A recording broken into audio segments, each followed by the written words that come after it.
Existe uma ilha no meio do Oceano Pacífico que pode ser o catalisador da Terceira Guerra Mundial. No dia 30 de dezembro de 2025, às 7h23 da manhã, milhares de habitantes de Taiwan acordaram com um som que ninguém queria ouvir: sirenes de alerta. Do outro lado do Estreito de Taiwan, a China tinha acabado de mobilizar o maior exército militar da história moderna. Dezenas de navios de guerra cercaram completamente a ilha, mais de 90 caças cruzaram a linha que separa Taiwan da China continental e, pela primeira vez na história, as forças armadas chinesas invadiram Taiwan. Tudo aquilo era um exercício militar que a China batizou de Missão Justiça 2025. E pela primeira vez na história, as forças chinesas estabeleceram um perímetro completo ao redor de Taiwan. Norte, sul, leste e oeste, a ilha estava completamente cercada. E todo esse bloqueio naval era só uma simulação, um exercício militar. Só que durante esse exercício, os portos principais da ilha foram fechados. As rotas aéreas comerciais foram interrompidas. Mais de 3 mil voos foram cancelados ou atrasados. Milhares de passageiros ficaram presos nas pequenas ilhas que ficam literalmente a poucos quilômetros da costa chinesa. A mensagem da China era muito clara: nós podemos isolar Taiwan do resto do mundo quando a gente quiser. E não há absolutamente nada que vocês possam fazer sobre isso. E no exato momento que todo esse exercício militar acontecia, lá do outro lado do planeta, o Donald Trump estava dando uma entrevista ao New York Times. Quando perguntaram sobre Taiwan, o presidente dos Estados Unidos respondeu: depende do Xi Jinping o que ele vai fazer com Taiwan. Ele considera que faz parte da China, e isso é a opinião dele. Mas eu deixei claro que eu ficaria muito infeliz se ele fizesse isso. E agora você deve estar se perguntando: por que será que a China e os Estados Unidos estão tão interessados numa ilha assim tão pequena no meio do Oceano Pacífico? E a verdade é que essa ilhazinha tem uma importância muito maior do que você imagina. E se você acha que isso não tem nada a ver com você, com o seu bolso e com seus investimentos, você está completamente enganado. Porque essa pequena ilha controla algo que é muito mais importante que o petróleo, mais importante que o ouro e talvez até mais importante que o próprio dólar. Taiwan controla os chips. E sem esses chips, o mundo simplesmente para. O seu celular não funciona, seu carro não liga, a inteligência artificial acabou, a bolsa de valores impossível de operar. Quem controla Taiwan controla os chips. E quem controla os chips controla o mundo. E é exatamente por isso que esse conflito entre China, Taiwan e Estados Unidos pode desencadear uma terceira guerra mundial. Mas antes de eu te explicar como a gente chegou até aqui, o que isso significa para o seu patrimônio e como você pode se proteger, eu preciso que você faça duas coisas muito importantes. Primeiro, deixa o like aqui no vídeo. Isso daqui, sinceramente, ajuda o YouTube a entender que você quer receber mais conteúdos como esse. E segundo, se inscreve no canal. Eu descobri recentemente que mais da metade das pessoas que assistem os meus vídeos não são inscritas. E eu queria muito que vocês se tornassem parte da comunidade aqui dos primos e primas que gosta de falar de investimentos e de todas essas loucuras que vem acontecendo com o mundo nos últimos meses. Aperte esse botão de like aí, se inscreve e bora pro vídeo. Eu decidi separar o vídeo de hoje em 4 partes principais. Primeiro, vamos entender por que Taiwan é tão importante e por que essa ilha minúscula tem o poder de parar o mundo inteiro. Segundo, vamos entender como que Taiwan e China chegaram nessa situação complexa que vivem hoje. Terceiro, vamos falar sobre o que está acontecendo agora, nesse exato momento, e o que esses últimos acontecimentos no mundo podem gerar de impacto em Taiwan nos próximos meses. E quarto, e essa é a parte mais importante, vamos falar sobre como isso afeta o seu bolso, como isso impacta os seus investimentos e o que você precisa fazer para se proteger. Então fica comigo até o final, porque cada parte desse vídeo é muito importante. E para começar, eu preciso te levar para uma pequena cidade lá no meio de Taiwan, a cidade de Hsinchu. E se você nunca ouviu falar dessa cidade, não se preocupe, porque a maioria das pessoas também nunca ouviu. Mas dentro dessa cidade, existe um complexo industrial, é literalmente o lugar mais importante do planeta. O nome desse complexo industrial é TSMC, Taiwan Semiconductor Manufacturing Company. Sabe aquele chip que tem dentro do seu celular? Aquele que faz seu iPhone funcionar? A Apple não fabrica ele. Quem fabrica é a TSMC. Sabe aquele chip super avançados que a Nvidia vende para usar a inteligência artificial? A Nvidia não fabrica eles. Quem fabrica é a TSMC. Sabe aqueles processadores AMD que estão dentro dos computadores gamers? A AMD não fabrica. Quem fabrica é a TSMC. E na verdade, a TSMC fabrica chips para todas as grandes empresas de tecnologia do mundo. A Apple, a Nvidia, a AMD, a Meta, Qualcomm, Broadcom, a lista é gigantesca. E não é só isso. A TSMC não fabrica chips comuns. Ela fabrica os chips mais avançados do mundo. Só para vocês terem uma ideia, eles estão planejando fabricar, a partir de 2027, chips de 3 nanômetros de espessura espessura. E um fio de cabelo tem 70 mil nanômetros de espessura. Então a gente está falando de chips que são mais de 20 mil vezes menores que um fio de cabelo. E fabricar algo tão pequeno é extremamente difícil. Não dá para fazer isso na mão. Você precisa de máquinas gigantescas que custam 400 milhões de dólares cada. E só existe uma empresa no mundo inteiro que fabrica essas máquinas. A ASML, que é uma empresa da Holanda. Só que existem apenas algumas centenas dessas máquinas no mundo. E adivinha quem tem a maioria delas? A TSMC. Mas também não basta ter a máquina. Você precisa de décadas de experiência. Você precisa de engenheiros ultra qualificados. Você precisa de um processo de fabricação perfeito. A Samsung, que é a segunda colocada nesse mercado, ainda tem problemas enormes de qualidade. Quando eles tentam fazer chips de 3 ou 4 nanômetros, uma porção muito grande sai defeituosa. E quando você está produzindo um chip que vale 30 mil dólares, perder uma parte da produção é simplesmente inviável. Só que também não basta fabricar o chip. Você precisa de um processo chamado Chip on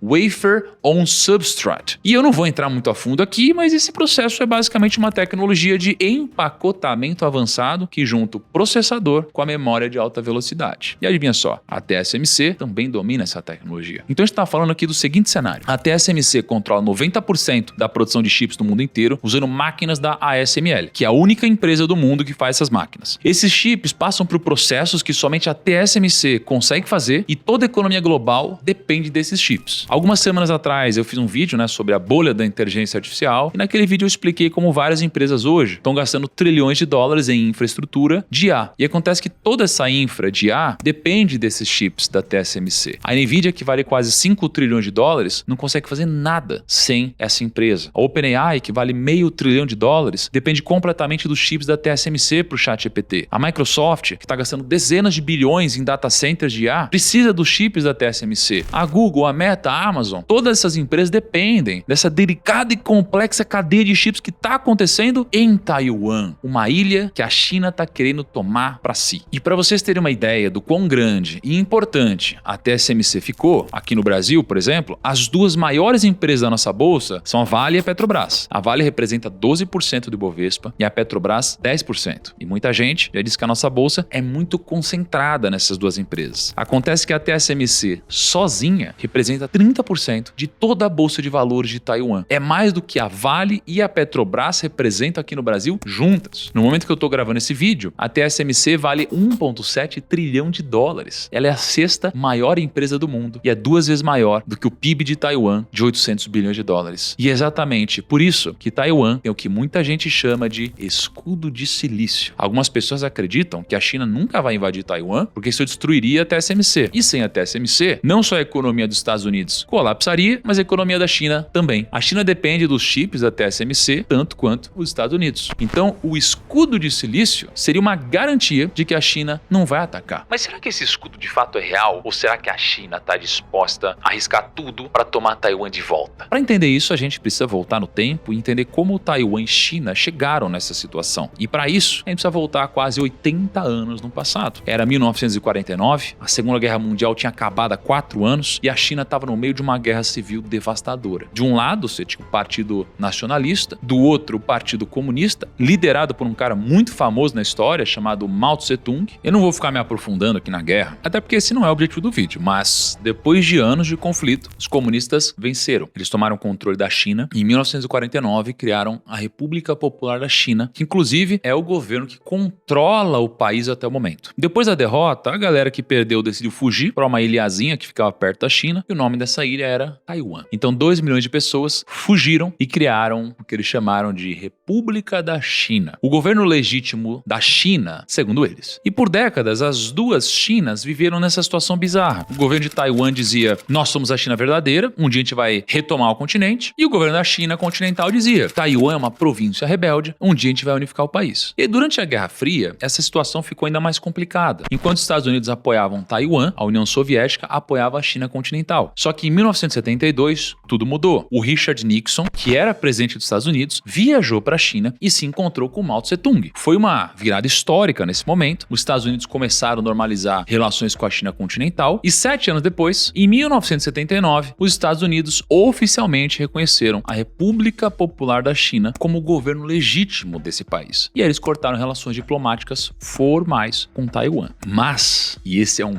mas muito importante, os Estados Unidos também aprovaram o Taiwan Taiwan Relations Act. Essa lei dizia que os Estados Unidos continuariam fornecendo armas para Taiwan e que qualquer tentativa de tomar Taiwan pela força seria considerada uma ameaça à paz na região. E se a China decidisse atacar Taiwan, os Estados Unidos poderiam intervir. E por décadas esse plano funcionou. Só que os anos foram passando e Taiwan foi seguindo um caminho completamente diferente da China. A população de Taiwan cresceu, eles se tornaram um dos tigres asiáticos e um dos maiores exportadores de eletrônicos do mundo, e conforme as gerações passaram, as pessoas em Taiwan pararam de se ver como chineses no exílio. Elas começaram a se ver simplesmente como povo de Taiwan. Uma agência do governo de Taiwan, que lida com as relações com a China continental, fez uma pesquisa em que mais de 85% da população é contra a unificação com a China. O único problema é que a China não aceita não como resposta. Eles realmente acreditam que a reunificação com Taiwan não é opcional. E exatamente por isso que de uns anos pra cá, a situação por lá tá ficando cada vez mais complexa. Desde 2022, a China aumentou as atividades militares ao redor de Taiwan. E em 2022, teve um grande exercício após a visita da Nancy Pelosi, que na época era presidente da Câmara dos Representantes dos Estados Unidos. Em 2023, teve 2 grandes exercícios. Em 2024, teve 3. Em 2025, a China fez 6 exercícios militares de grande escala. A cada 2 meses, em média, a China está fazendo grandes demonstrações de força militar. E cada exercício é maior e mais agressivo que o anterior. Até que a gente chegou no dia 30 de dezembro de 2025. E pela primeira vez, os chineses estabeleceram um perímetro completo ao redor de Taiwan. E pela primeira vez, eles entraram numa zona chamada de Zona Contígua, que são 12 quilômetros de água que sempre foram respeitados como um território neutro. E pela primeira vez, o exercício cobriu uma área maior do que qualquer exercício anterior. E no meio de todo esse caos, o presidente de Taiwan, William Lai, fez um discurso e disse o seguinte: como presidente, minha posição sempre foi clara: defender a soberania nacional e fortalecer a defesa nacional. O ano de 2026 vai ser crucial para Taiwan. A gente precisa se preparar para o pior, mas esperar pelo melhor. Até por isso, Taiwan está aumentando o orçamento de defesa. E os Estados Unidos também estão se movimentando. No finalzinho do ano passado, o governo americano aprovou um pacote de vendas de armas para Taiwan no valor de 11 bilhões de dólares. É o maior pacote de armas já aprovado para Taiwan da história. E na primeira semana de 2026, enquanto todo aquele rolo de Venezuela, Irã e Groenlândia acontecia, foi anunciado um acordo comercial histórico entre os Estados Unidos e Taiwan. Taiwan vai investir 250 bilhões de dólares em capacidade de produção de chips e tecnologia nos Estados Unidos. Em troca, os Estados Unidos vão diminuir as tarifas sobre Taiwan para só 15%. E a TSMC está na linha de frente desse acordo. A própria TSMC acabou de comprar centenas de hectares de terra no Arizona para expandir as operações. E a ideia é criar um ecossistema de fábricas no meio dos Estados Unidos. Tudo isso para poder fazer chips de alta tecnologia em solo americano e não depender de ter todos os chips do mundo sendo feitos do outro lado do mundo. Os Estados Unidos só estão fazendo isso porque eles perceberam que eles dependem demais daquela ilha. E que se algo der errado, uma invasão chinesa, um terremoto, qualquer coisa, a economia americana poderia entrar em colapso. Então eles estão desesperados para reduzir essa vulnerabilidade. Só que tem um problema. Produzir chip nos Estados Unidos é muito mais caro do que produzir em Taiwan. A TSMC já disse publicamente que as fábricas americanas vão operar com margens de lucro menores do que as fábricas em Taiwan. E se a margem é menor, os chips vão ficar mais caros. E existem estimativas que os chips produzidos nos Estados Unidos podem custar entre 20% e 50% a mais do que os mesmos chips produzidos em Taiwan. Primeiro, porque a mão de obra é mais cara, engenheiros e técnicos nos Estados Unidos ganham salários muito maiores que o resto do mundo. E segundo, porque as regulações ambientais e trabalhistas são muito mais rígidas. Terceiro, porque a infraestrutura precisa ser construída do zero. E quarto, porque falta experiência. Os trabalhadores americanos, eles não têm décadas de experiência fabricando chips como o povo de Taiwan tem. Então, mesmo que os Estados Unidos consigam reduzir a dependência de Taiwan, os custos vão subir. Isso significa produtos mais caros, eletrônicos mais caros, carros mais caros, tudo mais caro. E tem outro detalhe muito importante. Mesmo com todo esse movimento de investimento massivo de 250 bilhões de dólares, ainda vai levar anos até que as fábricas americanas estejam produzindo em escala. A primeira fábrica da TSMC no Arizona começou a produzir chips de 4 nanômetros no final de 2024. Só que a produção ainda é pequena. A segunda fábrica, que vai produzir chips de 3 nanômetros, só deve começar operações em 2027. E a terceira fábrica não deve estar pronta antes de 2028 ou 2029. Então, a gente está falando de pelo menos mais 3 a 4 anos até que os Estados Unidos consigam produzir chips em escala no próprio país. E nesse meio tempo, Taiwan continua sendo o único lugar do mundo que esse castelo de cartas está todo apoiado. E a China China sabe disso. E se você acha que tudo isso é uma paranoia completa e que é impossível de acontecer, dá uma olhadinha nesse relatório aqui, ó. O German Marshall Fund, que é um centro de estudos dos Estados Unidos, que é muito respeitado, publicou no finalzinho de 2025 um relatório gigante chamado Se a China atacar Taiwan, as consequências para a China em cenários de conflito menor e guerra maior. Esse relatório fala com todos os detalhes o que aconteceria caso a China decidisse atacar Taiwan. São mais de 60 páginas de estudo onde os analistas consideram basicamente dois cenários possíveis, os dois cenários acontecendo em 2026 e em 2030. O primeiro cenário é de um conflito menor que dura algumas semanas. Nesse cenário, navios e aviões chineses cercam Taiwan, acontece uma série de conflitos aéreos e marítimos, a Força Armada da China tenta conduzir uma quarentena dos principais portos de Taiwan, os Estados Unidos intervêm, dezenas de membros das Forças Armadas chinesas e taiwanesas morrem em incidentes no ar e no mar, e o conflito termina quando ambos os lados concordam em controlar a situação. Esse é o cenário otimista. O cenário 2 é uma guerra maior que dura vários meses e termina com uma derrota do exército da China. Nesse cenário, a China lança uma invasão completa de Taiwan, milhares de barcos de desembarque, dezenas de milhares de soldados. A China consegue capturar algumas ilhas periféricas que ficam bem perto da costa chinesa, mas a invasão da ilha principal de Taiwan falha. Os Estados Unidos intervêm militarmente, bases americanas no Japão são atacadas por mísseis chineses e as perdas são catastróficas. E segundo o estudo, nesse segundo cenário, a China teria 100 mil militares mortos ou feridos, Taiwan 50 mil militares mortos ou feridos e 50 mil civis mortos ou feridos, 5 mil militares e 1.000 civis mortos ou feridos. Isso daqui tudo é só o custo humano, só não, né? É muito, na verdade. Mas o custo econômico seria absolutamente devastador. No cenário 1, que é o cenário mais otimista, o relatório faz algumas estimativas de perdas econômicas entre 2 e 10 trilhões de dólares, dependendo da duração desse conflito e de quanto tempo as sanções internacionais iam durar. Pra vocês terem uma ideia, 10 trilhões de dólares é quase o PIB inteiro da China. E no cenário maior, as perdas podem passar de 15 trilhões de dólares. E todos esses trilhões são a perda direta do conflito. Só que o relatório também fala de 4 áreas onde a China seria devastada indiretamente. A primeira é a economia. A China enfrentaria uma porrada de sanções econômicas, os países ao redor do mundo cortariam o comércio, empresas estrangeiras fugiriam, o investimento direto estrangeiro, que é muito importante para o crescimento chinês, colapsaria, a produção industrial pararia por falta de chips, a cadeia de suprimentos global entraria em colapso, empresas que têm fábricas na China há décadas simplesmente pegariam tudo e iriam embora e nunca mais voltariam. O segundo custo indireto é a capacidade militar, porque a China perderia mais de 100 mil soldados, perderia dezenas de navios de guerra, centenas de aviões de combate, isso destruiria a capacidade militar chinesa e levaria anos, para reconstruir tudo isso. O terceiro impacto seria estabilidade social. Segundo o relatório, a China passaria por protestos em massa, instabilidade social e provavelmente até revoltas. Pensa comigo, a China cresceu a economia de forma avassaladora por 40 anos seguidos, e se esse crescimento parar por causa de uma guerra, eles talvez nem ganhem, milhões de chineses podem ir pra rua protestar. E aí tem o quarto impacto, que são os custos internacionais. A China enfrentaria isolamento diplomático, os países romperiam relações, alguns poderiam até reconhecer Taiwan como um país independente, e até mesmo alguns grupos liderados pela China, como os BRICS, poderiam perder membros que não gostariam mais de se envolver com essa guerra. É tudo isso que o Xi Jinping precisa considerar antes de apertar o gatilho e invadir Taiwan. Será que realmente vale a pena? E é exatamente por causa desses riscos que muita gente acredita que a China não vai invadir Taiwan. O Polymarket tem apostas para literalmente tudo, inclusive para uma ofensiva da China contra Taiwan. E hoje as apostas para que a China invada Taiwan até o final de 2026 estão em 13% de chance. Então não são apostas altas,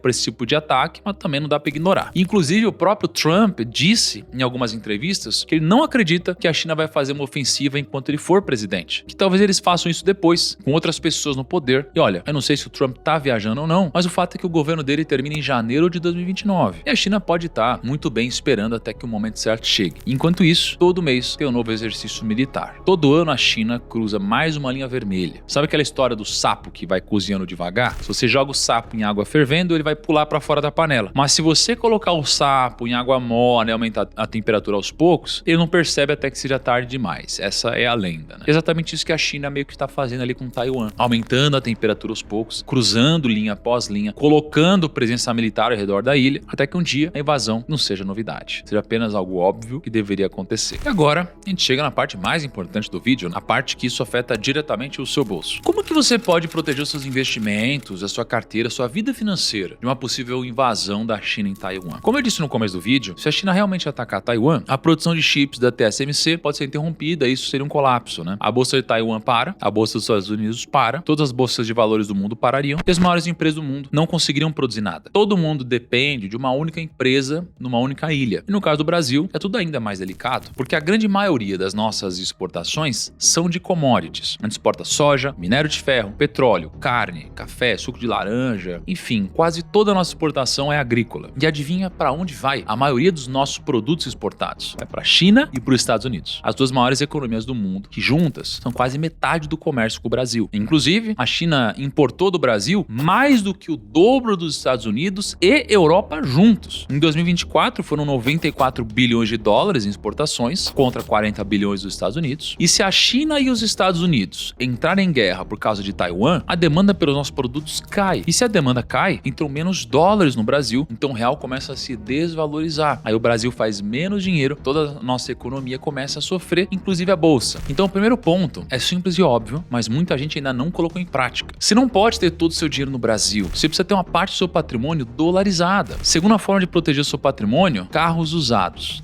Eu sei que pode parecer meio loucura, mas presta atenção na lógica por trás disso aqui. Como vocês sabem, Taiwan faz 90% dos chips do mundo. Sabe qual é o setor da economia que depende desses chips? O setor automotivo. Os carros modernos têm centenas de chips. O multimídia tem chips, o sistema de freio tem chips, o sensor de estacionamento também, tudo tem chip. E se a China invadir Taiwan, a TSMC para, e se ela para, as montadoras param. E se as montadoras param, a demanda por carros usados aumenta. Então, seu carro usado pode até se valorizar. Eu não sei se vocês lembram, mas foi exatamente isso que aconteceu durante a pandemia. Todo mundo teve que ir para casa, teve uma escassez de chips e as montadoras tiveram que parar a produção. Então a oferta de carros novos diminuiu e os carros usados começaram a ficar mais caros. Obviamente, eu não estou dizendo que você precisa comprar carros usados e fazer um estoque de carros na garagem, não é isso. Mas, caso aconteça uma guerra, existe uma chance dos preços dos carros usados subirem. Na verdade, não só dos carros. Todos os produtos eletrônicos que têm chips ficariam mais escassos e talvez poderiam subir de preço. A terceira forma de proteger seu patrimônio, eu quero que você preste muita atenção nas empresas de tecnologia que você investe, é o seguinte: se você tem ações da Nvidia, da AMD, da Apple, da Meta, ou de qualquer empresa que depende de chip, você precisa entender que existem dois tipos de riscos. O primeiro risco dessas empresas é o risco do negócio. O segundo risco é o risco geopolítico. Se Taiwan for invadida amanhã, essas ações podem despencar porque elas dependem quase que 100%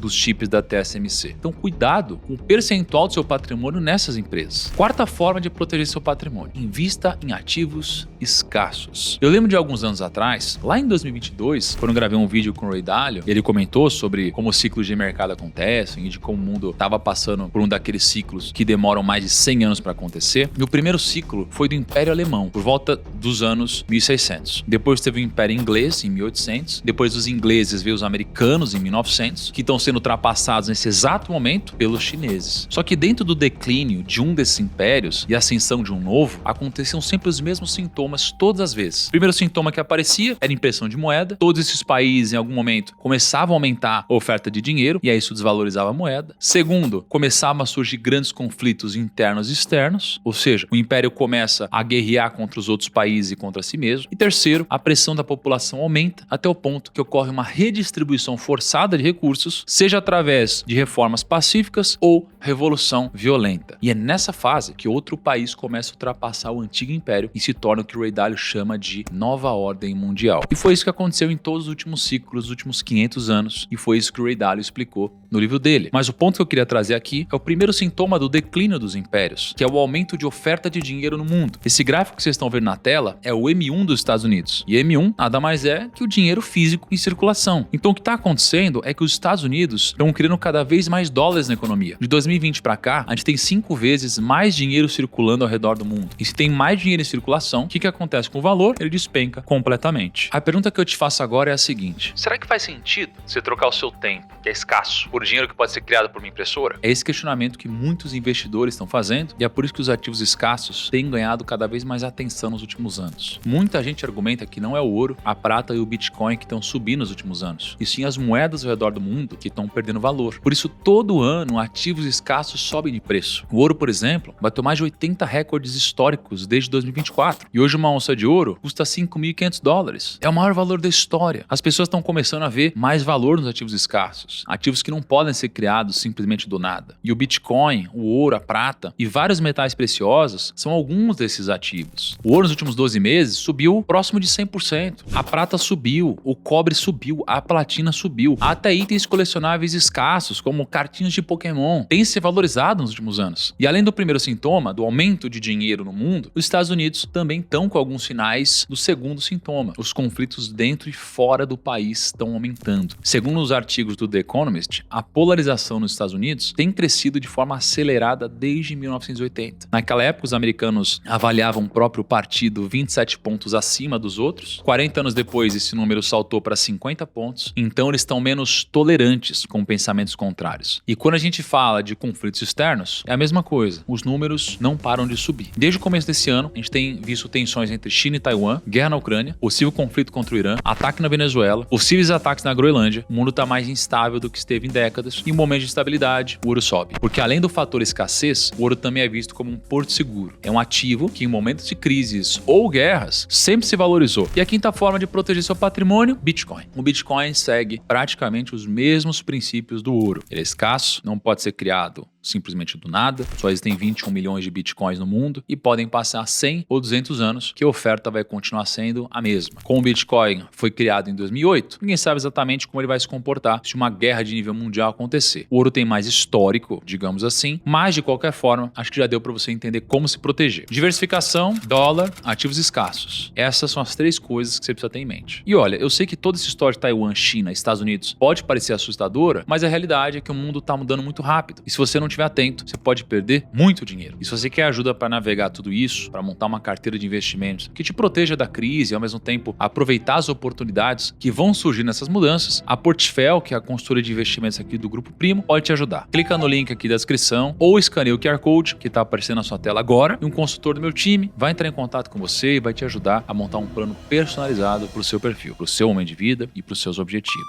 Você precisa de um plano para poder surfar o ano de 2026 e 2027 da melhor forma possível. E aliás, eu quero deixar claro uma coisa aqui pra vocês. Eu não tô dizendo que a China vai invadir Taiwan amanhã. Muita gente acredita que nem vai acontecer uma invasão, pelo menos não nos próximos meses. Os custos são altos demais, os riscos são grandes demais e a China sabe disso. Mas a gente não pode ignorar os sinais de alerta. Os exercícios militares estão ficando maiores, mais frequentes, mais agressivos. O discurso está ficando mais duro e a gente precisa ficar preparado. Porque se um conflito realmente acontecer, mesmo que seja um conflito menor, como o do relatório que eu trouxe para vocês, esse pode se tornar o conflito mais importante desde a Segunda Guerra Mundial, porque vai afetar todos nós. Não importa onde você more, não importa o que você faça, não importa quanto dinheiro você tenha, todo mundo vai sentir de alguma forma. E eu espero que depois de assistir esse vídeo, você tenha um pouco mais de clareza sobre tudo o que está acontecendo. Então não se esqueça de se inscrever no canal e deixa nos comentários se você acha que a China vai invadir Taiwan ou se tudo não passa de um grande blefe. Vou ficando por aqui, um grande abraço, tchau.